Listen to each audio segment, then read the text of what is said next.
All right, so let's start. If you guys are playing the game at home, hi Olivia again. Do your warm-up questions. I'm going to send you electronically.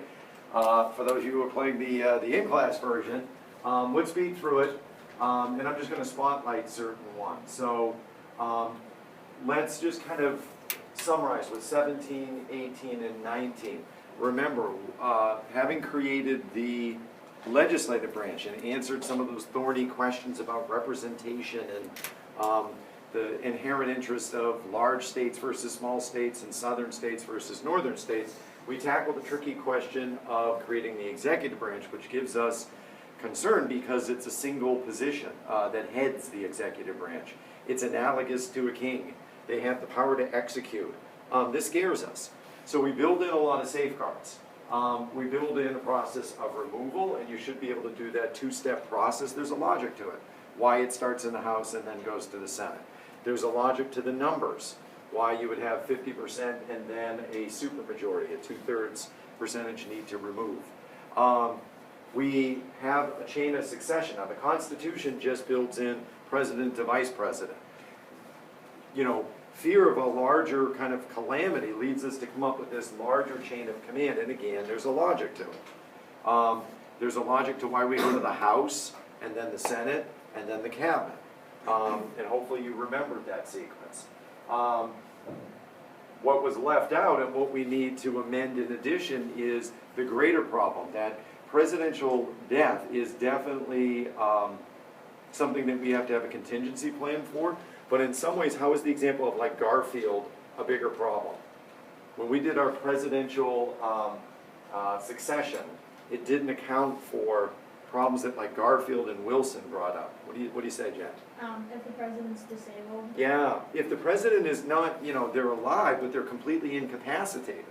You know, to transition power is kind of like usurping it from the rightful person. They're just not capable of executing at that point. You know, what happens if they become mentally ill, you know, go senile? What do you do? So the 25th Amendment kind of works that out. And again, we'll get into percentages later on. But essentially, what does it do? How does it solve that problem? I've got the president. We think they're incapacitated. I can't just throw the guy out of office. Ryan, what do I do? The vice president, the cabinet, and with the House all like have to agree on it. Good. And what do they make as a solution? They agree, okay, the president's not fit. Go ahead, Nick. I'm going to let Nick bail you out. Vice president becomes the acting president. Acting, and that acting is kind of important. That gives us enough of legal coverage, I suppose. He's not the official president, he's the acting president until the legitimate president can come back in and assume office. To safeguard that little term, acting. But again, Brian, as you pointed out, there's a mechanism where if the president wants to come in and there's an overwhelming consensus of no, you're not ready, they would maintain the vice president, but it's got to be an overwhelming consensus. We'll look at those percentages later on. Then we get to the judicial branch. And again, there's not a lot of detail. We set up a Supreme Court. We set up that they have the authority to decide all cases in law and equity. We established some autonomy in deciding those cases of law and equity by giving them life tenure. We established some controls over them through the appointment process. The president nominates, the Senate has the power of advice and consent. And then that's about it. So what do we leave out? Well, we leave out the idea of how many justices. What's the hierarchy within that Supreme Court? The bigger thing we leave out is what's the structure of the lower courts? We simply have a line in the Constitution that says the Constitution will occasionally ordain and establish the lower courts. And it takes federal acts, like the Judiciary Acts, to kind of build in the courts. So, you know, if we don't even give it a home, again, by the way. It doesn't even have a physical place to operate out of. During the first sessions of the court, they're working in an open-air market, above an open-air market, a meat exchange, and, you know, where produce is kind of bought and sold. They're in an office above that. If it seems like an afterthought, why is it included then? What's the simple term I gave you? For symmetry. Symmetry, right? Balance. So in other words, if I only had two branches, what wouldn't work? Go ahead. Checks and balances. You need three so that you have that kind of balance so that they can play off of each other. And it obviously, therefore, is an incredibly vital branch. But because of the lack of detail, it's going to take things like Marbury versus Madison and McCulloch versus Maryland to build it in, or to flesh it out. So just real quickly, the trigger and the power claim.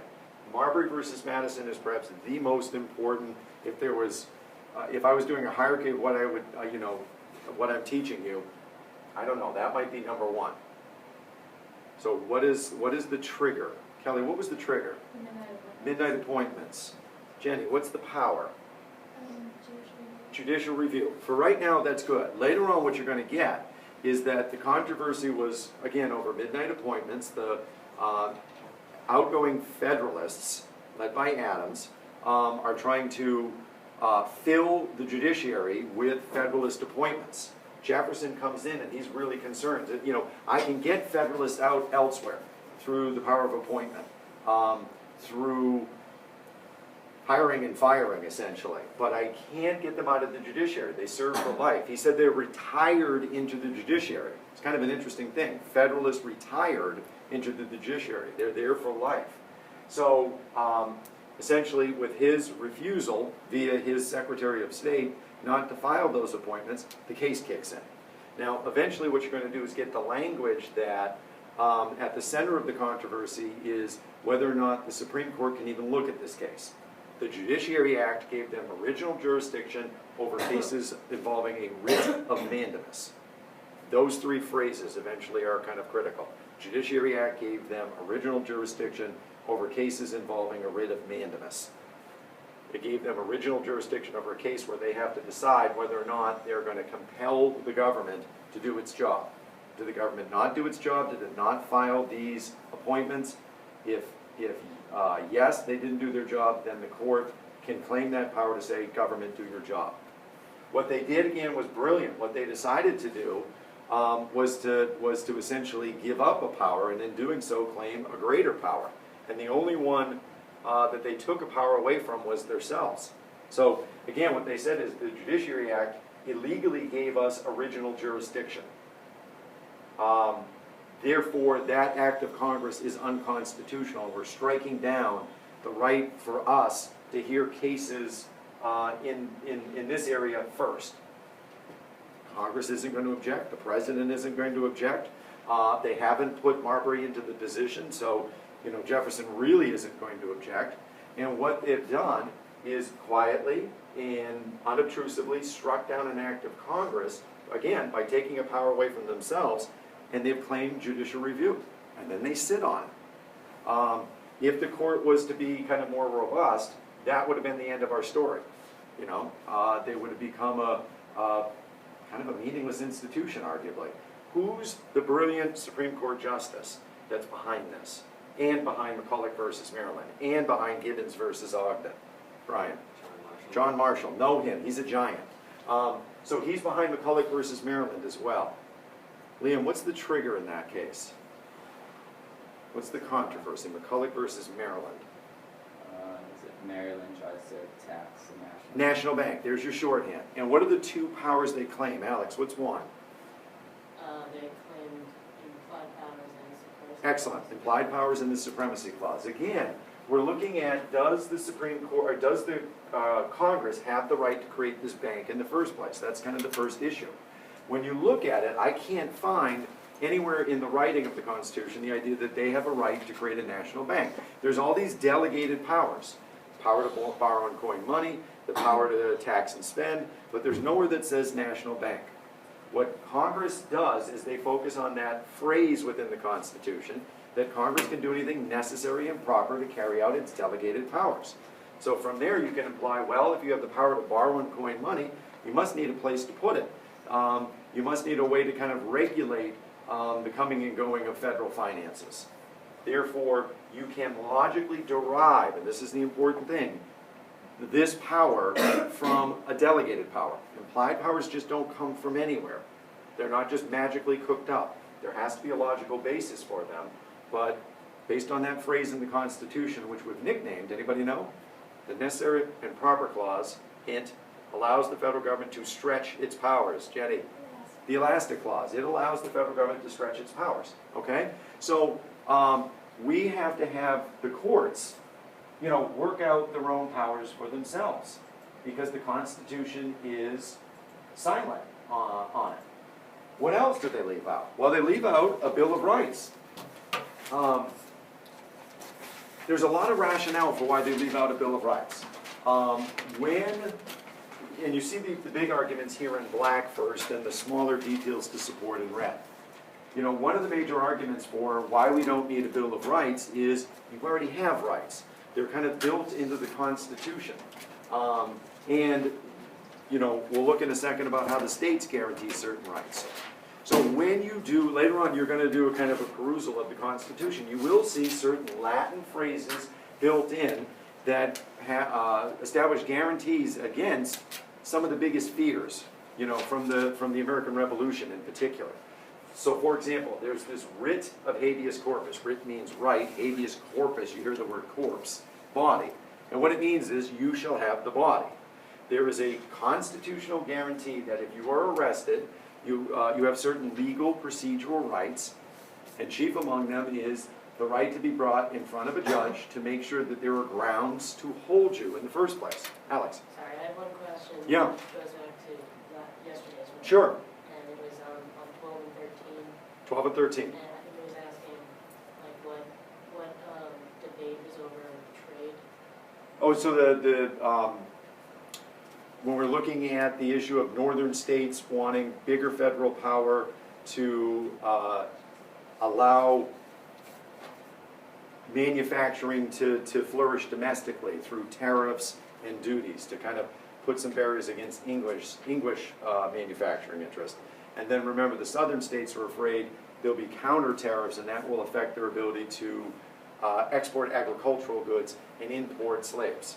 And then we worked out the compromise. Do you remember the compromise? No, what was that? So the compromise again is I'm going to give Congress the power to regulate interstate trade to make sure that the flow of goods isn't screwed up by all kinds of customs and tariffs internally. I'm going to give the president the power to negotiate treaties with a check that the Senate confirms those treaties, and that way we can regulate trade going out. The trade-off is I'm going to make sure that the president's power is checked because the Senate has the power to confirm those treaties, and I'm going to make sure that we don't mess with the slave trade for 20 years, and I'm going to make sure that we don't put taxes on exports. So that was kind of the bundle of compromises there. Good. Does that answer both of them? Yeah. All right. So to kind of flash back to this, looking at this writ of habeas corpus, if I arrest you, what it's saying is I can't use the power of arrest to detain you indefinitely. And that used to be a thing. They used to just kind of throw you in jail. What am I here for? I'll let you know later. Using the power of arrest as a way to detain you indefinitely violates certain unalienable rights. You have a right to go in front of a judge and have the grounds for why you're being held established. And if the neutral party, the judge, feels like there's enough evidence to merit your being held and to merit a trial, then that happens. And again, as we go further on, we'll talk about bail and things like that, like how you can be released while you wait for your trial.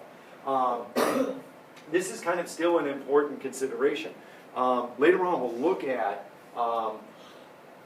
the volume that the courts kind of take on. There are 90 million state filings a year. There's 90 million individual cases that happen on the state level, and about 500,000 on the federal level. And the courts can't sometimes handle all that volume. And what happens is people wait an incredible amount of time for a trial. And the big question is, can the government cry poor? We can't handle these in an expedient manner. We don't have enough money. Does that negate a constitutional right? So this still is a kind of important issue that we'll come back to. What's a bill of attainder? That's another guarantee that's built into the Constitution. Well, a bill of attainder excuse me, there's a prohibition against a bill of attainder. What a bill of attainder says is essentially, here is a standard that we're going to use to arrest and incarcerate somebody based on kind of like a classification. And what the Constitution says is that's illegal because there's no trial. All it's simply saying is if you are part of this classification, you are going to be held. So a good example of that is they used to use it against like Sons of Liberty, and then we used it against Tories. Anybody that's a loyalist, away you go to jail without bothering to have a trial and establish any kind of, criminal violation. Essentially all it is saying that there's a law that declares you guilty without holding a trial. Can you give me a modern example I'll give you a hint, World War II? Where somebody essentially was declared guilty without benefit of a trial? Indeed. Yeah, in the Japanese internment camps. There's a kind of a more modern example of that crystallizes it for you. If you think of the war on terror, often we were holding people somewhat, indefinitely based on, based on classifying them as enemy combatants. That put them outside the typical Geneva Convention rules on prisoners of war. And we're not classifying them as citizens who are kind of guaranteed these certain things. We're able to hold them indefinitely without a trial to establish, guilt or innocence. So again, these are still kind of, modern issues. Ex post facto, you see the word after the fact in that. What we're essentially doing is punishing you for something that was legal at the time, but then subsequently became illegal. Great example of this is like downloading, right? I don't know if you guys are old enough when there was that, all these software kind of, all these methods out there where you could download music. This is pre-Spotify or Pandora or whatever. Napster was an example, right? Anybody remember? I don't know, you're probably too young. At any rate, you could go on and you could like download all these songs. Then later on it became illegal. There was a gray area, and people were kind of taking other people's intellectual property without permission, without compensating. But the internet made it kind of, possible, and later on they came up with stronger laws with really kind of strict punishments. Could I go back into your, computer, into your hard drive and look and say, wow, you downloaded 10,000 songs, I'm going to penalize you $10,000 per song, because the fines were pretty steep. Well, according to this, you can't. If you did something that was legal at the time that subsequently became illegal, I can't punish you after the fact. Nor can I change like the rules of evidence in the middle of the game. We're like, okay, I'm investigating you. I collected evidence through an illegal method. Let me just change the rules of the game to make that normally that evidence that would be excluded back in the game.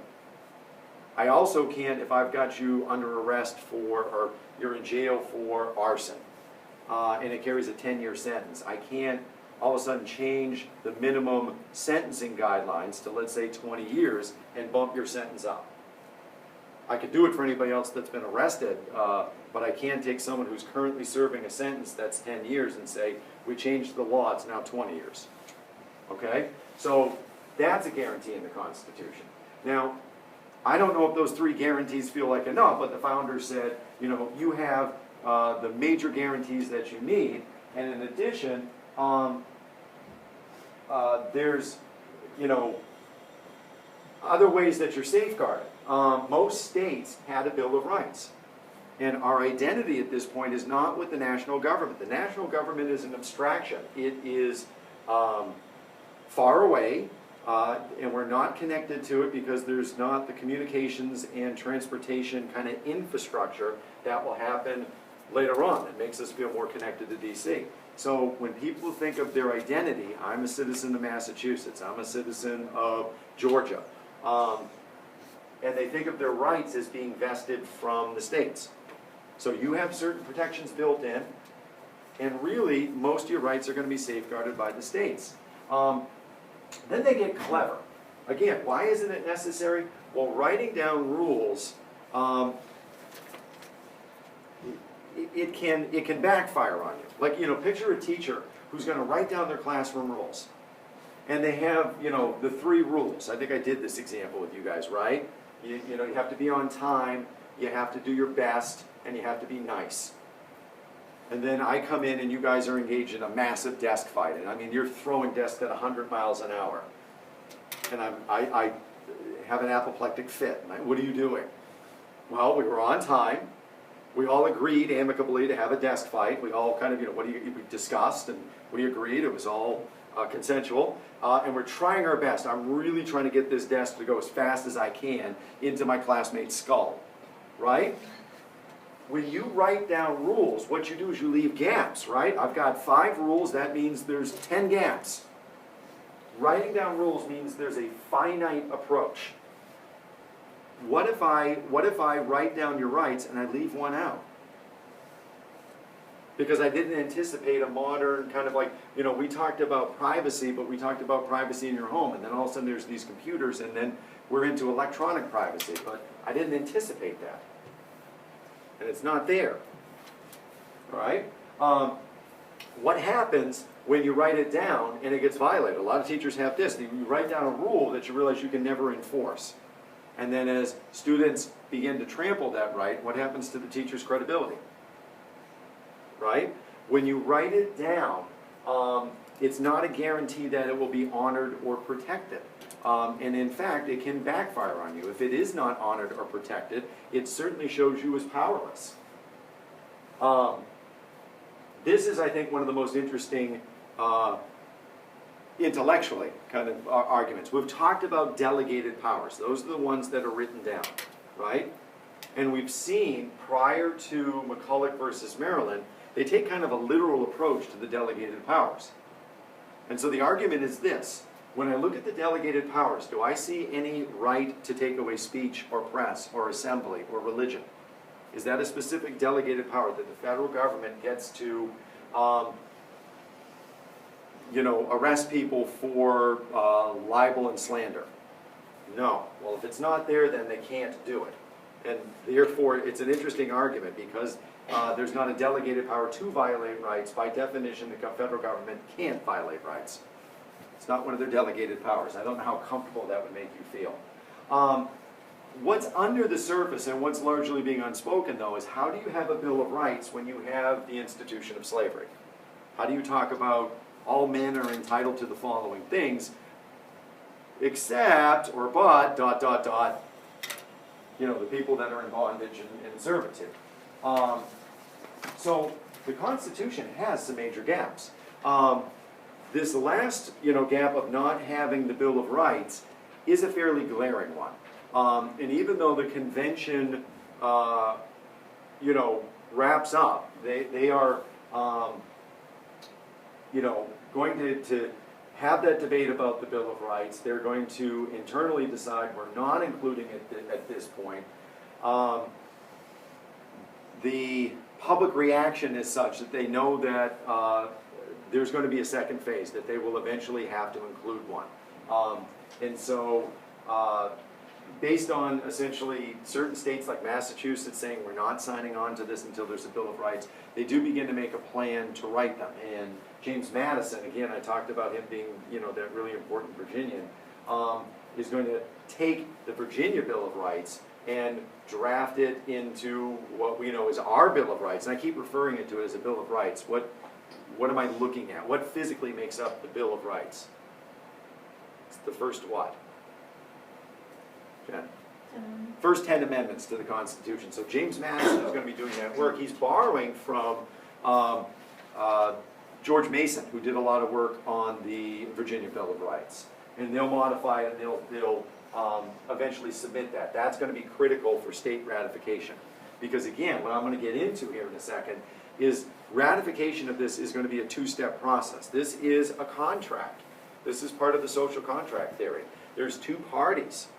There is a group of national delegates who represent kind of the national side. But you've got to now get states to sign on to it, because it is a compact between the national government and the states. Later on we'll argue, is it a compact between the national government and the states who are acting as agents for the people? It's kind of an important distinction, Because if you're thinking of it as a compact between the national government and the states, it gives states a particular standing. If you're thinking of it as a compact between the national government and the people, and the states are just the agent, then it kind of brings down the states a little bit, and the national government is can compel the states often to do things in the interest of the people. We are both the agent of the people, and in this case, I'm acting more as their agent as you are. So it kind of tips the scale of the balance, how you see this compact. At either rate, you got to have both parties sign on.